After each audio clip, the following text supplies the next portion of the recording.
Bienvenue dans Leadership Incarné, le podcast des entrepreneuses conscientes qui veulent amplifier leur impact et leur rayonnement à travers un business intègre, durable et rentable. Je m'appelle Luciana Calvetti et je suis moi-même entrepreneuse depuis 8 ans. Après avoir bâti un business de cœur rayonnant et prospère, et après avoir accompagné plusieurs centaines de femmes à travers mes programmes, formations et retraites, je suis ici pour t'aider à en faire autant à ta manière. À travers ces épisodes, je vais t'inviter à élever ta posture, structurer ton ambition et incarner un leadership mature pour déployer ta contribution avec cœur et stratégie. Si tu es prête à vivre ton entrepreneuriat comme une voie sacrée de création et d'expression de ta lumière, tu es au bon endroit. La première fois que j'ai mis les pieds à Bali, c'était le 15 mars 2019. Je me rappelle comme si c'était hier, puisque je venais a priori juste pendant 15 jours je devais renouveler mon visa car j'étais en Thaïlande et j'avais pas pu prendre un visa assez long, donc je devais sortir de la Thaïlande et j'avais pensé, bon, je vais à Bali, c'est à côté, ça m'appelle. Et en fait, quand je suis arrivée à l'aéroport, il s'est passé quelque chose, je ne saurais pas dire quoi exactement, mais j'ai senti l'odeur des l'encens, j'ai vu les statues qu'il y a à l'aéroport, les images aussi, les tableaux, et j'ai senti une énergie d'accueil. Mais une énergie d'accueil comme jamais de ma vie j'avais senti. Et il y a quelque chose en moi qui s'est dit, oh là là, c'est ici, je me sens bien, c'est ici. Et en fait, je ne suis plus partie de Bali, je suis restée finalement 6 mois. Je ne suis pas retournée en Thaïlande comme j'avais prévu, je n'ai pas fait mon voyage dans le sud-est asiatique comme j'avais prévu, je suis restée à Bali. Et je me suis rendu compte ensuite que cette énergie que j'avais sentie à ce moment-là, c'était l'énergie des Mama Bali, comme on l'appelle, la terre de Bali, qui a vraiment quelque chose, une énergie très, pour parler en termes astrologiques, on dirait une énergie très cancer. C'est une énergie très maternelle, c'est une énergie très accueillante, c'est une énergie très enveloppante. En tout cas, depuis mon point de vue, et c'est un peu de ça dont je vais vous parler aujourd'hui. Qu'est-ce qui se passe à Bali? Pourquoi génère cet appel si puissant chez de nombreuses personnes? Pourquoi généralement, et je l'ai vraiment vu chez toutes les personnes que je connais, il y a toujours un avant et après Bali.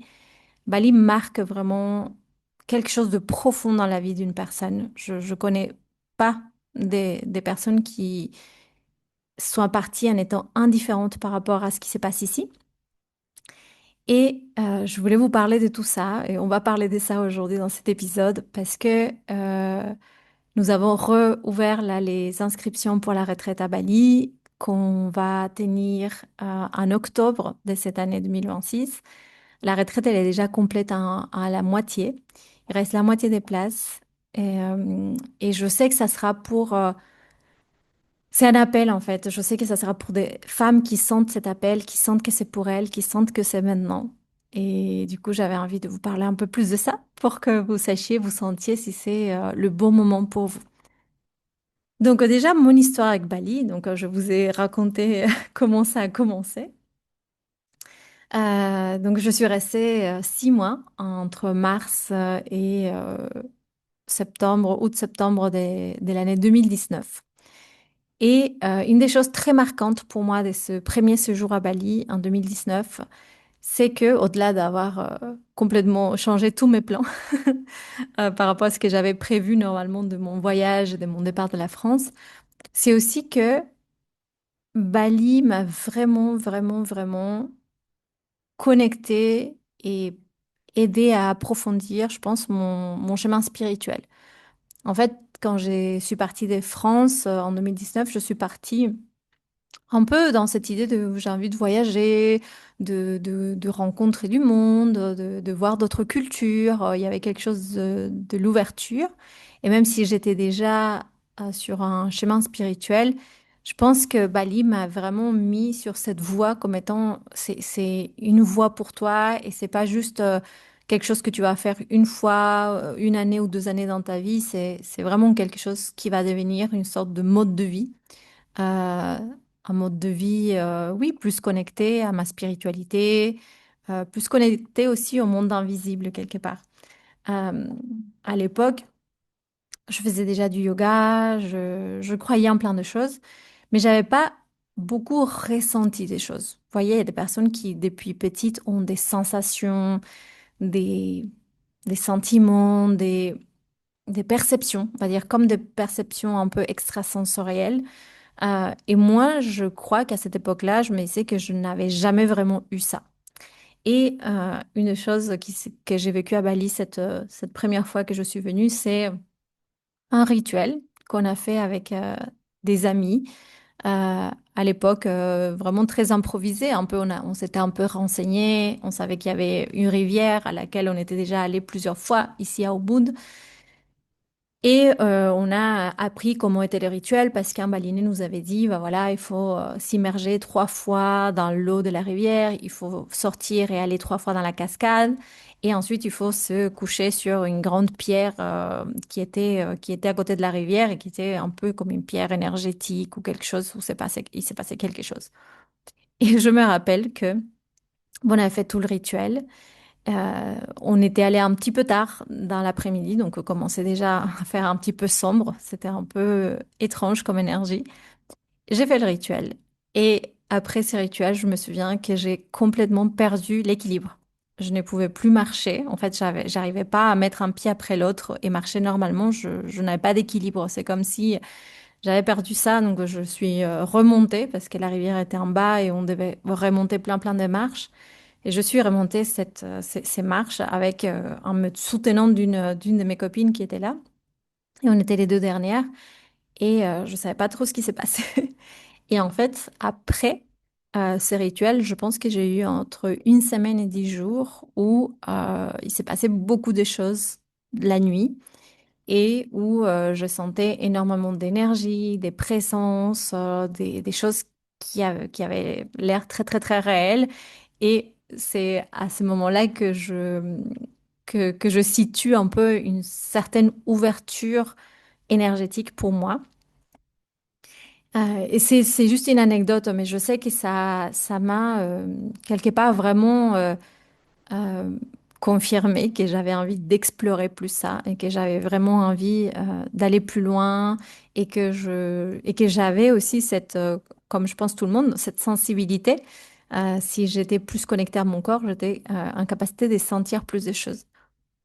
Mais grosso modo, Bali, c'est une énergie que je sens et que je sais que beaucoup de personnes la sentent aussi, nous connecte pour moi, et c'est toujours dans cette énergie très cancer qui peut avoir Bali, à la confiance dans la vie. Et moi, ça m'a toujours connecté à ça et presque toutes les personnes avec qui j'ai discuté aussi, cette confiance dans le fait qu'on est soutenu, qu'on est porté par la vie comme on est porté par nos parents ou notre maman. Il y a vraiment cette idée des mamas Bali qui nous porte. Et ça m'a énormément aussi connecté à mon cœur, ça m'a beaucoup donné du courage parce que en fait, même au bout de 6 mois à Bali, j'étais censée rentrer en France parce que j'avais un amoureux à l'époque qui m'avait demandé de rentrer en France et de vraiment revenir vivre à Paris avec lui et faire une histoire, en fait, vraiment continuer une histoire là-bas. Et j'étais à 2 doigts de rentrer, je me rappelle. Et j'étais en train de prendre mes billets pour Paris. Et j'ai senti à ce moment-là, et pareil, je pouvais pas être indifférente à ces 6 premiers mois que j'avais vécu à Bali. Et en fait, plutôt que mettre Paris, j'ai mis Lima.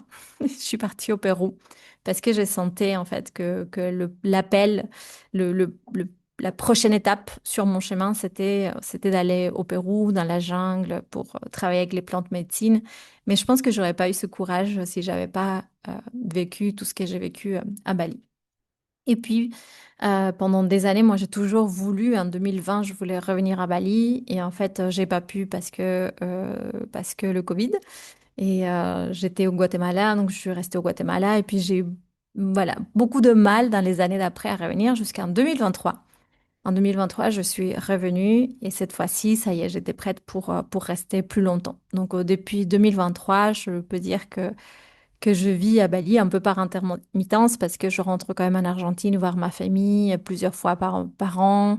Je suis partie en Nouvelle-Calédonie quelques mois, mais je me sens vraiment posée comme si j'avais vraiment choisi cet endroit comme lieu de vie pour ces années et les prochaines années. Et tout ce que je vous dis sur l'énergie, sur la confiance dans la vie, sur le soutien, sur le lâcher-prise aussi, sur euh, la connexion à son cœur. Pour moi, c'est des choses que du coup maintenant j'habite au quotidien ou qui me sont renvoyées au quotidien aussi par le fait de vivre ici.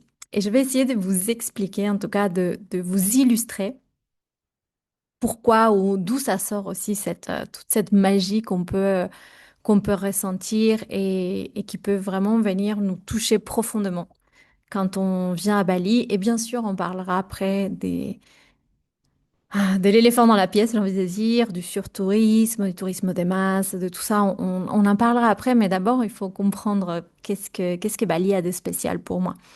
Ce qu'il faut savoir déjà, pour commencer, c'est que, à la différence de toute l'Indonésie, Bali est la seule île qui a une autre religion. Donc l'Indonésie est principalement musulmane et Bali, c'est la religion hindouiste. Mais déjà, c'est un hindouisme qui n'est pas le même qu'en Inde. C'est l'hindouisme balinais qui est assez particulier. Et en plus de ça, ce qui est particulier, je pense ici, c'est que avant que l'hindouisme se répande à Bali, ce qui existait, c'est une forme d'animisme. Donc, quand on parle d'animisme, on parle de la relation avec la nature et le fait de pouvoir voir, je sais pas si voir, mais en tout cas considérer comme des êtres vivants ou les esprits de la nature, de pouvoir vraiment communiquer avec les éléments, l'eau, le feu, etc., de vraiment les honorer. Donc cet animisme-là s'est mélangé avec l'hindouisme qui est arrivé après. Et cet animisme-là aussi, au départ, prenait un peu la forme de ce qu'on appelle l'Agama Tirtha, qui est la religion de l'eau. Bali, depuis les débuts, a été, on va dire, un centre de purification. Et la religion, en tout cas la relation de ses habitants avec l'eau, était vraiment, on va dire, le cœur justement de cette religion. Donc déjà, ça fait un mélange, je pense, unique au monde, cet animisme avec de l'hindouisme. C'est quelque chose qu'on peut aussi un peu retrouver, je trouve. Alors, c'est pas du tout la même chose, mais à Lombok, qui est une île musulmane, comme le reste de l'Indonésie, mais où il y avait déjà aussi un certain animisme. Et je trouve du coup que la façon dont est vécue la relation musulmane à Lombok n'est pas la même que ce que j'ai pu voir ailleurs. Parce que il y avait cette présence, cette relation très profonde à la nature et aux esprits de la nature. Ce qui rend, je trouve aussi Bali assez particulier par rapport à ce qu'on peut voir ailleurs, c'est qu'il y a une claire acceptation, voire presque on cultive la dualité. Il n'y a pas une négation de la dualité, il y a vraiment une reconnaissance, une acceptation, une recherche aussi d'intégration et d'équilibre dans la dualité, c'est-à-dire entre le monde des esprits et des démons, on peut dire méchants, entre guillemets, les esprits du bas, et les esprits protecteurs, bienfaiseurs, les esprits du haut, on va dire, les esprits entre la lumière et l'ombre. Moi, je trouve que ça, c'est quelque chose d'extrêmement aussi féminin dans la façon dont les balinais se relient à leur environnement. Il y a ce côté, en fait, il n'y a pas une négation de l'obscurité, il n'y a pas oui, une condamnation de l'obscurité ou de mauvais esprits. On n'essaie pas de les éloigner, au contraire, on les nourrit. On nourrit tous les jours autant les esprits du bas que les esprits d'en haut. Et ça, on le voit à travers, par exemple, les offrandes que les balinés font plusieurs fois par jour, généralement le matin et le soir, mais ils peuvent le faire presque 5 fois par jour aussi. Et quand ils font ces offrandes, on va voir qu'il y a des offrandes qui sont par terre, qui vont être positionnées dans des endroits bas. C'est les offrandes qui nourrissent justement les esprits du bas, les esprits, on va dire, un peu négatifs ou méchants. Et puis, il y a les esprits d'en haut. Donc, il y a les offrandes qui vont être positionnées sur, en fait, sur les éléments, sur pas les toits, mais un peu les murs qui sont un peu élevés, surélevés sur les murs des temples, etc. Donc il y a vraiment cette idée de cultiver, cette idée d'intégrer, et pour moi cette idée aussi d'équilibrer l'obscur et la lumière, oui, l'obscurité, l'ombre, le monde d'en bas et le monde d'en haut. Et c'est quelque chose qui existe dans d'autres cosmovisions. Quand je pense par exemple en Amérique latine, les Incas, ils avaient aussi cette cosmovision du monde d'en bas, n'est-ce pas, de l'inframonde, le monde terrestre et le monde céleste. Mais ici, c'est vraiment intégré, c'est vraiment quelque chose qui fait partie du quotidien.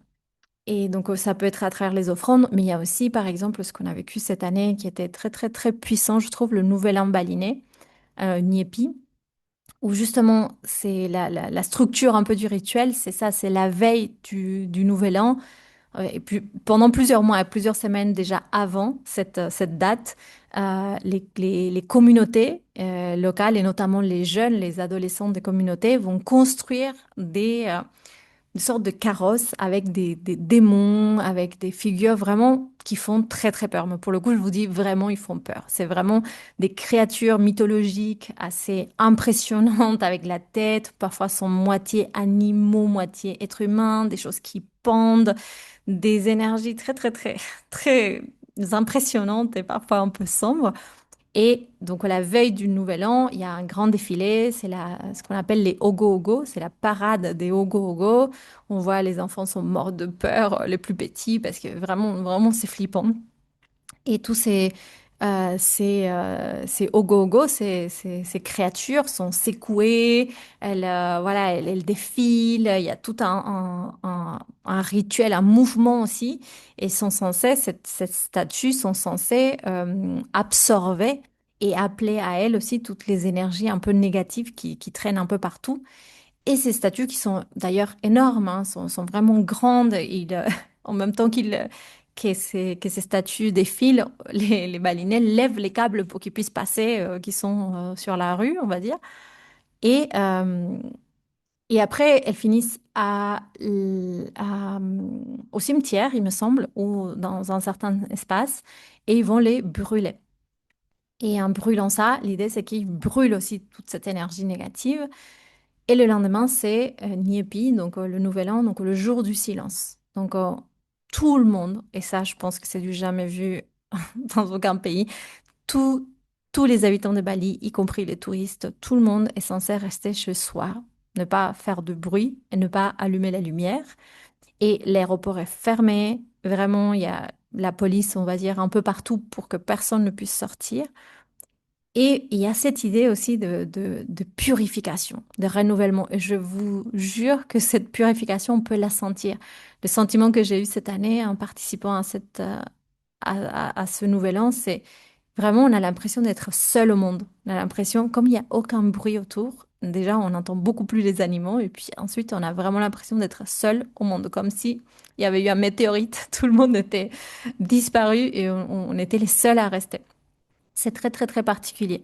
Mais on sent vraiment cette purification, on sent, et je crois que dans l'idée, c'est cette idée que, voilà, on a brûlé, on a agité les mauvais esprits, on leur a demandé de sortir, de venir, etc. Et que le lendemain, en fait, ils puissent se balader un peu dans l'île et voir que il y a plus personne. Donc, ils ont plus personne à embêter pour qu'ils puissent aussi se libérer, s'en aller. D'ailleurs, avec la fumée, on les libère quand on les brûle. Bref, je trouve ça au-delà de très pittoresque, au-delà de très beau, même très profond au niveau de la symbolique.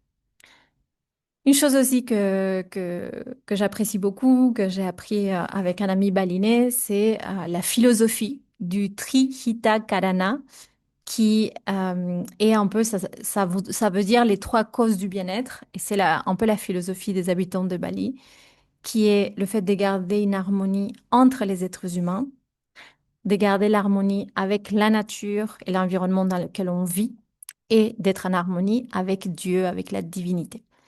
Et pour eux, voilà, un bien-être intégral, ça se cultive comme ça, à travers ces différents types d'harmonie.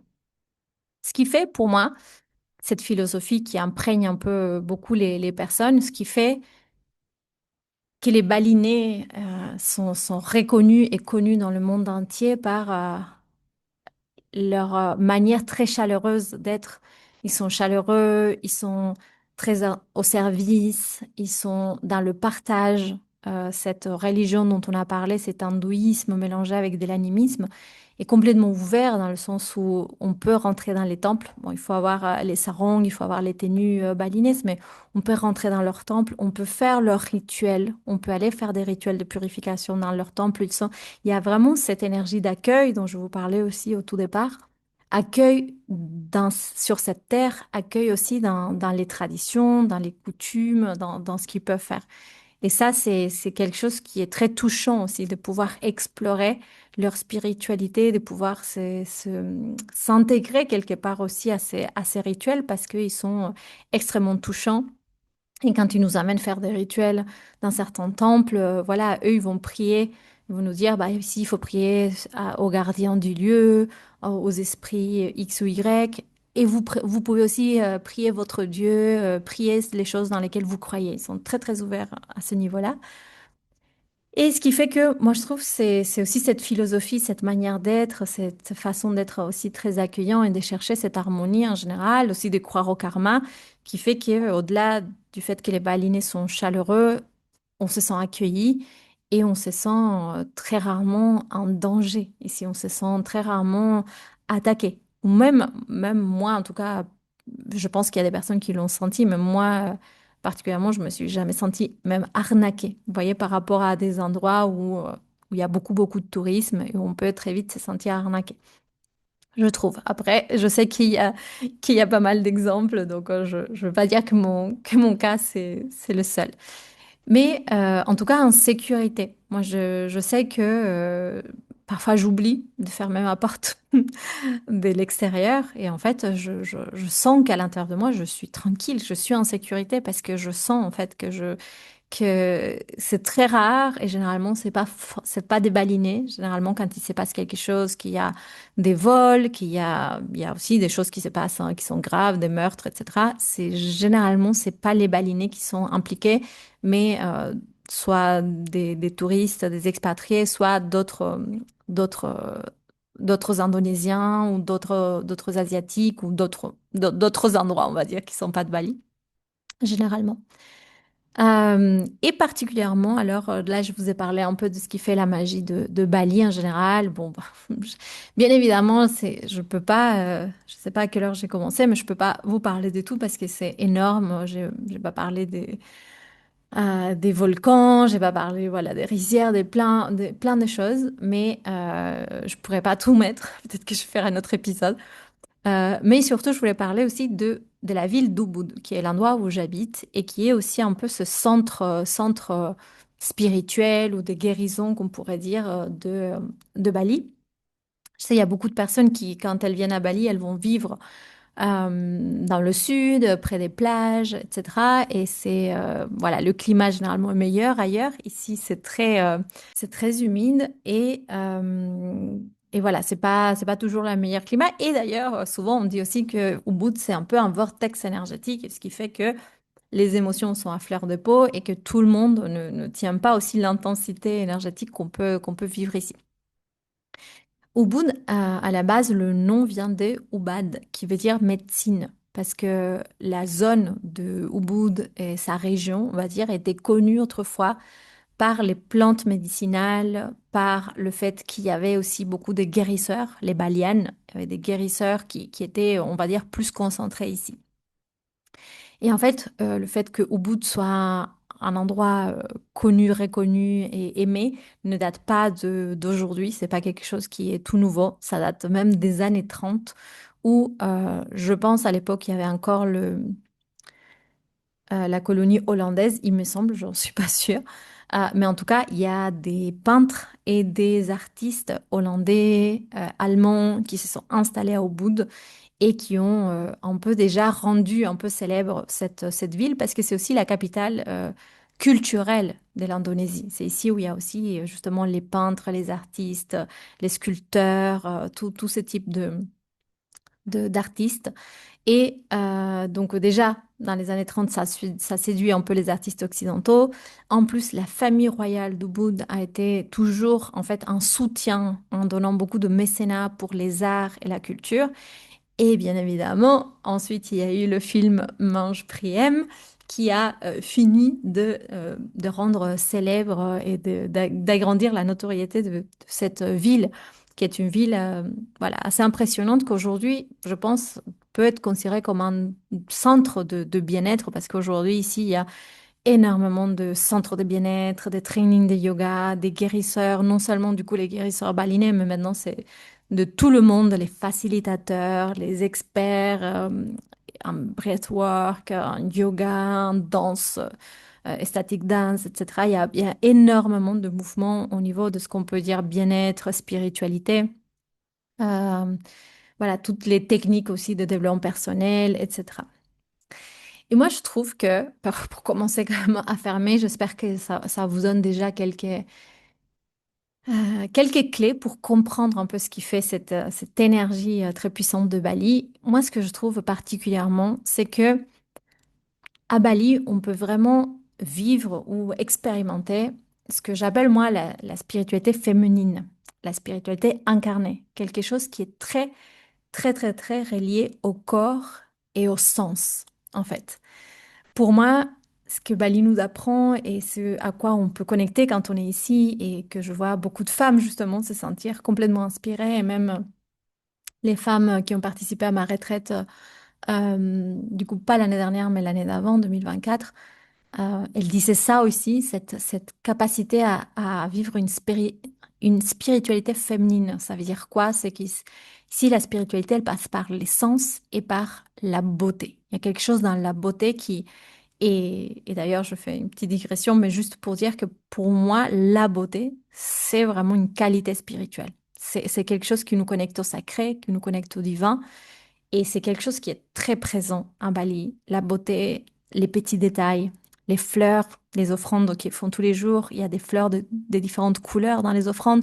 Quand on apprend d'ailleurs dans ma retraite, on apprend à faire des offrandes. Il y a vraiment cet apprentissage des couleurs, des symboliques. Qu'est-ce qu'on fait? L'encens, en fait, qui y a partout. Dès que vous sortez de l'aéroport, l'odeur, c'est vraiment encens et humidité. Et ça fait un mélange incroyable, je trouve. Donc, c'est vraiment le sens. C'est tout un voyage des sens entre ce qu'on sent, l'encens qu'on sent partout, partout, partout, tout le temps. Les fleurs, en plus, les balinés sont hyper attentifs à ça. Donc, il y a souvent des mandalas un peu partout faits avec des fleurs, qui est un peu mon activité préférée et qu'on fait aussi dans la retraite. Euh, et puis les purifications qui se vivent c'est de l'eau bénie, de l'eau sacrée pour eux, n'est-ce pas, qu'on va vraiment venir ressentir dans notre corps, parce que la purification, elle se passe dans le corps, les massages, les huiles, voilà, tout ce qu'on va vivre ici est vraiment très, très incarné, très sensuel, très féminin aussi. Et je trouve que c'est vraiment ça que Bali nous permet d'expérimenter, ne serait-ce que juste de le voir. Quand on est ici, déjà, on se nourrit de voir, mais aussi d'expérimenter.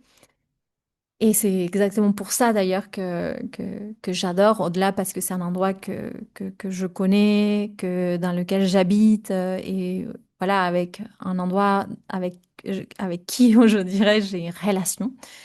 C'est ce qu'on fait vraiment dans ma retraite à Bali. Cette année, la retraite, c'est autour du feu féminin. C'est justement ce mélange entre le feu et l'eau.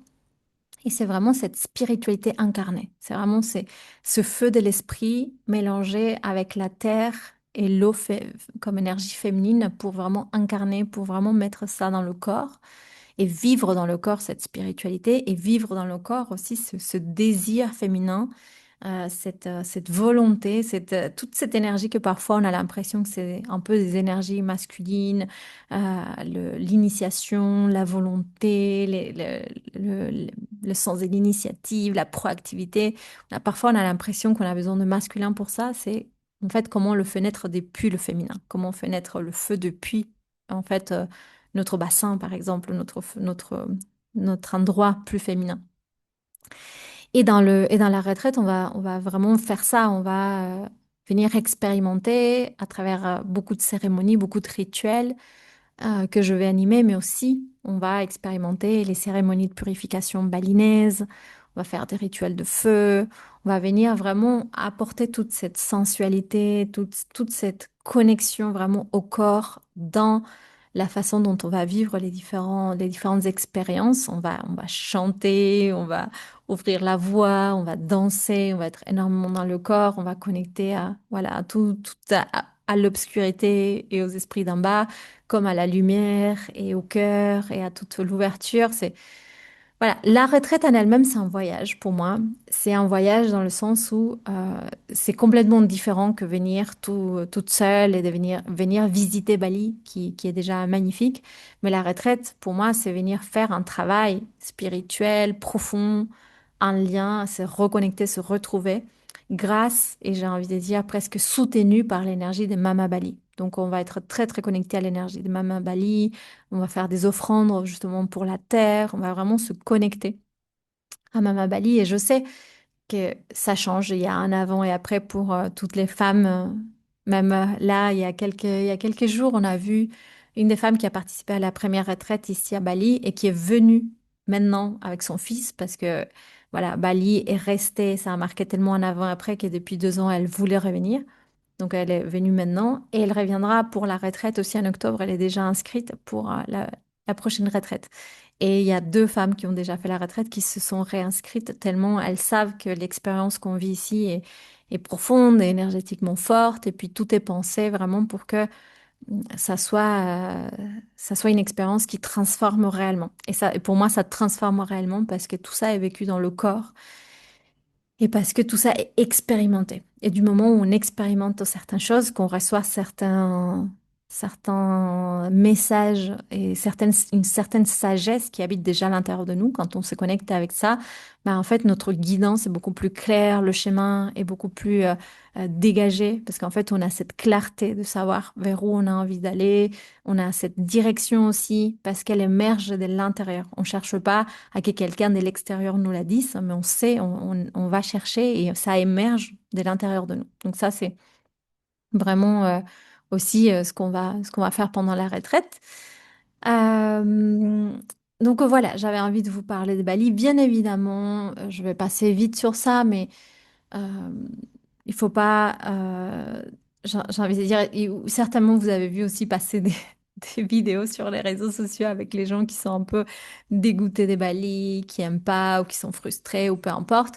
Moi, ce que j'ai envie de dire à chaque fois, c'est que souvent la frustration, la déception est liée à des attentes qu'on peut avoir qui sont des attentes incorrectes. Donc, avant de venir à Bali, moi, je dis toujours à tout le monde quand même de faire cette gestion de ses propres attentes et de comprendre aussi que la réalité du lieu, la réalité du lieu, c'est que c'est effectivement une île euh, en voie de développement, pour le dire comme ça. C'est-à-dire, on n'est pas dans un pays occidental plein de ressources où les services publics marchent de l'enfer, donc ça, c'est la base.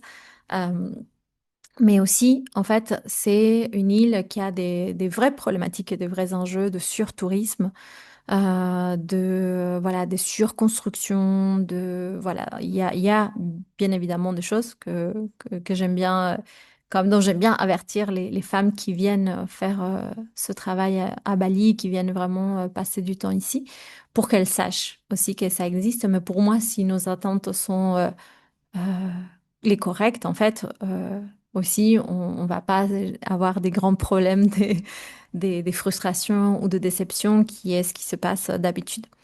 De notre côté, en tout cas, à travers l'organisation de cette retraite, ce qu'on essaye de faire, c'est de vraiment travailler avec des petites structures. En tout cas, l'hôtel, par exemple, dans lequel on va être, c'est un hôtel qui est, bon, il est magnifique, mais c'est un hôtel qui a vraiment une très forte empreinte balinaise. C'est vraiment un hôtel qui est tenu par des balinés, qui appartient à des balinés, mais qui vraiment va aussi mettre en avant tous les savoir-faire balinés. Donc, ils vont nous apprendre, par exemple, à nous habiller avec les sarongs comme les balinés, à faire les offrandes. Ils vont nous parler des danses balinaises. On va voir l'élaboration du jamu, qui est une boisson d'ici, une boisson médicinale. Il y a vraiment quelque chose aussi dans l'ambiance de cet hôtel qu'on a choisi qui est profondément voilà, imprégné de vraiment la culture locale. Et puis, on a arrêté de travailler avec des agences, on travaille avec des guides qui vont vraiment, enfin, notamment un guide qui est devenu un ami à nous, qui est vraiment enfin, une personne qui ne travaille pas avec des grandes entreprises, juste lui, sa famille, dont on connaît sa famille, on connaît ses enfants, donc on sait aussi l'impact que ça a, le fait de travailler avec lui dans notre projet. Et voilà, et on essaye de faire vraiment cette découverte de Bali dans le côté plus traditionnel et plus, on va dire, vraiment local. Et puis aussi, on aime bien quand même rajouter un peu euh, la richesse d'Ubud aussi, qui est du fait d'avoir aussi des activités qui sont pas forcément locales, mais qui sont très, très, très intéressantes d'un point de vue de bien-être, d'un point de vue de spiritualité aussi. Donc, on essaie de faire un bon mélange de ça, mais on travaille avec des guérisseurs balinés qu'on va vous conseiller, qui vont venir faire aussi des purifications. Donc, on prend soin aussi des personnes avec lesquelles on travaille. On va pas faire des activités comme d'autres qui font des retraites spirituelles et qui font du quad dans la jungle. On va pas faire ce genre de choses. C'est pas la vision du travail qu'on fait ensemble. Donc voilà, juste pour vous parler de ces sujets aussi. Pour celles qui sont intéressées et qui ça parle, je pense que les dernières places vont partir assez vite. Jusqu'au 15 mai, on a toujours le tarif promotionnel, on a toujours le early bird. Donc, n'hésitez pas à nous contacter sur n'importe quel post sur mon compte Instagram. Vous pouvez commenter Bali et vous allez recevoir le PDF.